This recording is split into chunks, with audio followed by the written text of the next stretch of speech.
Welcome to Guitar Vacation. I am here to talk about one man's Inquisition against the 59 Bursts, the real ones, the vintage ones that are out there.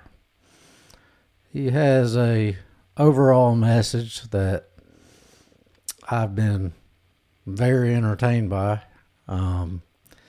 Generally saying vintage guitars aren't anything magic.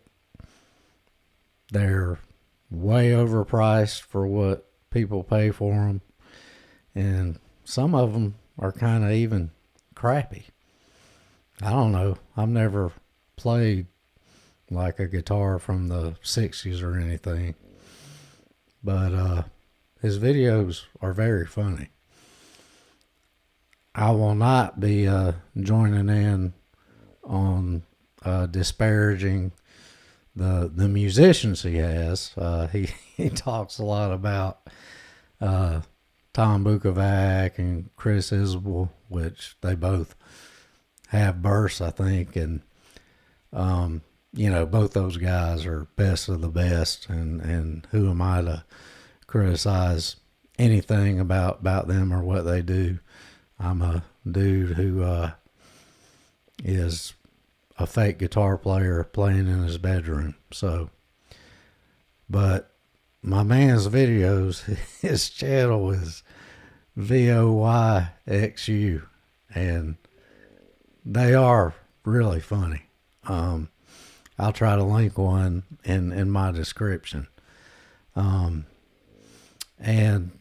as a guitar player, like I said, I don't have anything to bring to the table, to the discussion.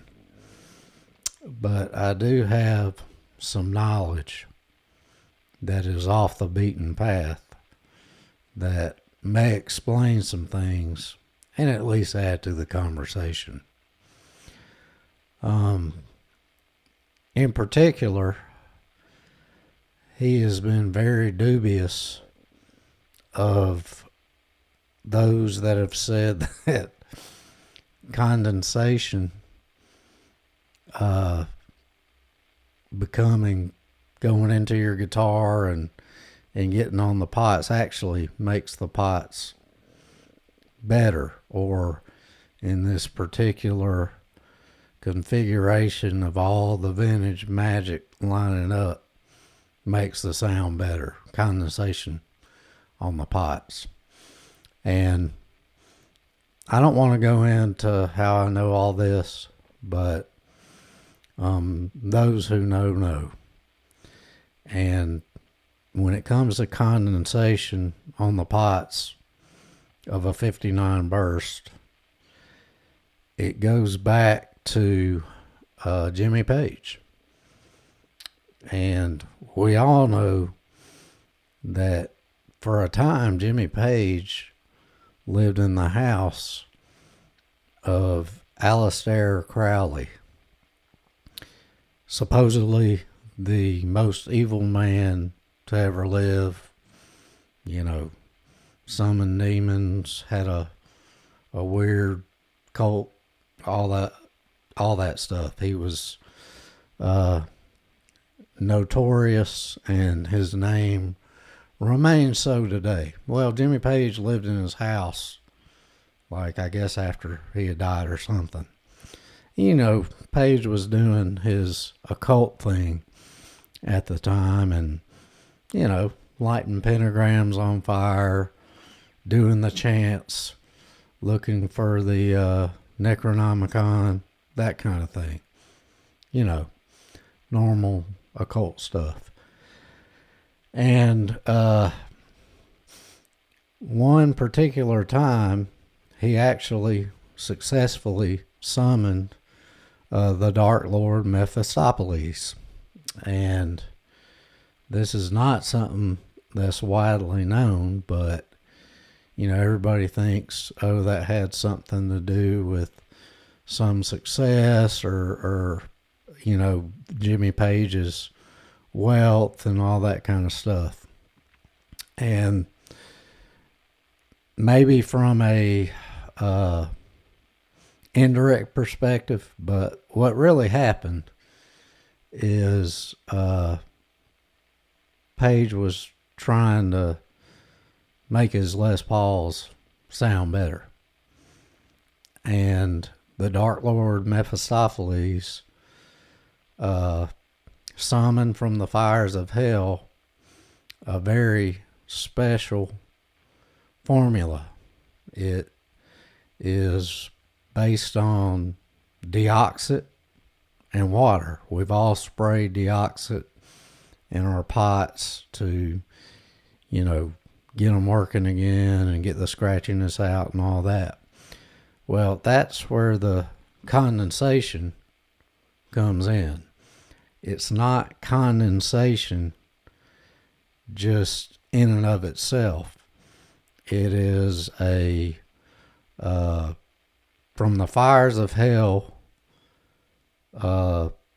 formula of water creating condensation mixed with deoxit that is sprayed on the pots of particular vintage Les Pauls. And, we all know a can of deoxit lasts a pretty good while. And there's only one can of this stuff. And it's still being used on the 59 bursts of today. And when you enter that special club of owning a real burst, you get a run at the pots with that one can that originated from Jimmy Page. So I think the guys that say that about the condensation, they're kind of doing the old Eddie Van Halen thing where they'll give a piece of information and it's not exactly right. There's some truth to it, but in application, it'll never work. Well, that's the real deal about condensation on the pots. It's not the condensation in and of itself that creates the magic sound. It's the water-infused deoxit that came from the Dark Lord Mephistopheles, summoned by Jimmy Page in Aleister Crowley's house, that is supposed to give those bursts some magic. So I may not be able to smoke you on guitar knowledge, but that's the real deal as far as that's concerned. And like I said, I've never played a vintage Les Paul.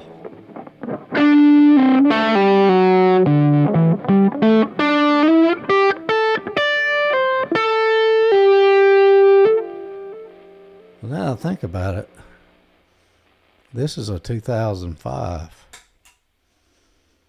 It's about to be 20 years old. Well, as far as I'm concerned, I got a vintage Les Paul. And it sounds pretty good. Might have to take a run at it with that satanic deoxit. We'll talk to you soon. Happy guitar vacation. Later.